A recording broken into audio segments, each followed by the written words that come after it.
Edifier M60 versus Kanto ORA. And the real question is whether the Kanto, being the pricier one, actually pays off once the speakers are sitting a couple of feet from your face on a desk. People often say the Kanto sounds cleaner and more neutral, but neutral isn't always more fun, and the cheaper Edifier gives you more connection options and a fuller low end for less. By the end, you'll know which one fits your setup. Let's break it down. So let's talk about how these actually sound when they're sitting 2 feet from your face, because that's the whole point of a desktop speaker. The Kanto ORA is built as a reference speaker, meaning it's tuned to be flat and honest instead of exciting, and plenty of owners love it exactly for that.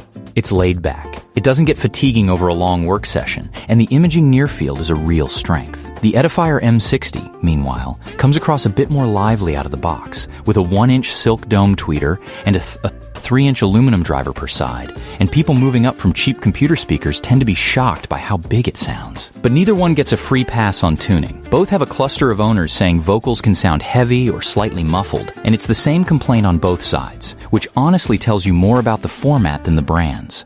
On the Edifier, it shows up as a bump in the low mids that some people fix with EQ or a firmware update. On the ORA, it's more about placement, and a lot of buyers report the veil lifting once they pull the speakers further off the wall.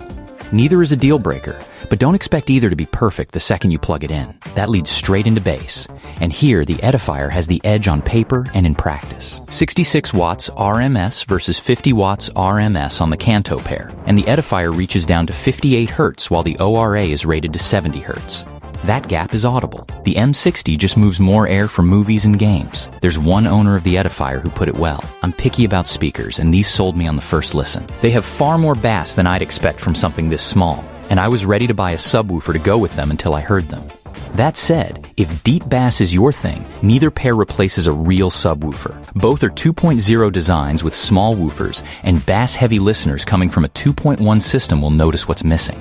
On loudness, they're both fine for a desk, and neither falls apart at volume, though ORA owners mention it needs a little more volume than usual to really open up. Connectivity is where the Edifier pulls ahead for most people. You get USB-C, 3.5mm aux, and Bluetooth 5.3 with LDAC, which is a high bitrate codec that actually matters if you stream from an Android phone. The Kanto gives you USB-C, RCA, and Bluetooth 5.0 limited to the basic SBC codec, so wireless music is noticeably more compromised there.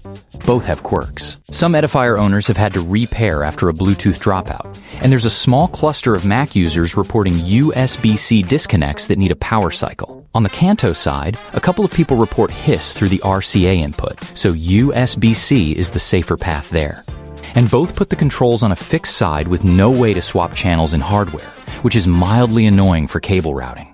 Here's where the Kanto claws something back. If you ever want to add a subwoofer, the ORA has a dedicated sub output that automatically kicks in 100 Hz crossover, so the little woofer stops straining and focus on mids and highs. The M60 has no sub out at all, so if your plan is to start small and build, the Edifier is the one that boxes you in. For EQ, both respond well to it, but the Edifier at least has its own Connex app with adjustable bands, while ORA owners generally lean on PC software like Equalizer APO.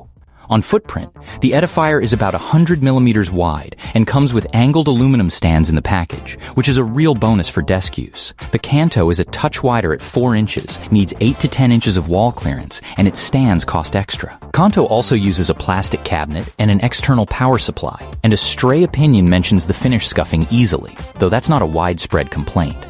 For music and long work sessions, the ORA's neutrality is easier to live with. For gaming and movies in an apartment at moderate volume, the Edifier's fuller low end is more fun. So where does the extra money go?